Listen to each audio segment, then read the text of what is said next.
I do things from my Maiden era because I do my own version, really. And a lot of people that come to see me for the first time, they only know me from a few songs with Iron Maiden.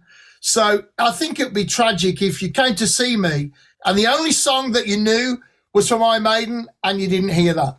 Right. So I do a couple of songs from there, and then I do songs. I got 12 albums of my own. Yeah. So that's a lot of stuff that people know. So I try and do a mix of songs, not just the new album. So it's a bit of everything. And then sometimes what I like to do, and this has been very popular with fans, they ask me to do an Iron Maiden set list where it's from the X Factor and Virtual 11, which are my two albums with Iron Maiden, and I do a special anniversary set list. I just sing songs from that, but in my own style. Nice. So yeah, I'll be doing that a couple of times next year as well. I think it's my 30th anniversary of joining Iron Maiden. Wow. So, what's your sentiment towards sort of Maiden and the fans now? Because it's interesting. A lot of guys who like were in a different group and now they've moved on, they don't really welcome the people who sort of like champion those eras and they try to shy away from it. Whereas you're, very candid with the fact that some people, that's sort of what they're coming for. So how do you balance that? Well, I'm very lucky in a way. Before I joined Iron Maiden, I was an Iron Maiden fan, and I knew what happens to the singers of Iron Maiden and from Kiss, ex-members of Kiss, bands like that.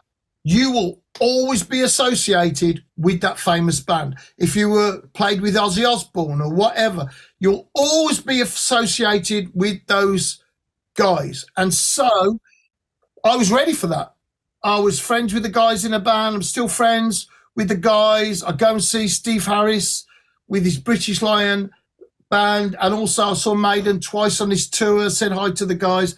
So I'm incredibly lucky that in my chosen profession of being a heavy metal singer, I got what is to me the top job, the number one job in the world of my profession. That is being the singer of what I consider to be the most important heavy metal band in the world.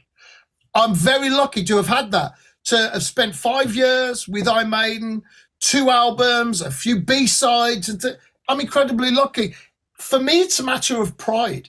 Where I come from, where we are in the world of heavy metal, you look back at where you come from. Ronnie James Dio, when he was alive, he always acknowledged where he came from. Yeah. And for me, as a metalhead and as someone who sings in this genre, it's important to say, yeah, I come from there. That's a part of me. That's what's made me who I am. I'm not going to say, oh, this is nothing to do with me. No, that's a part of me. But this is what I'm doing now.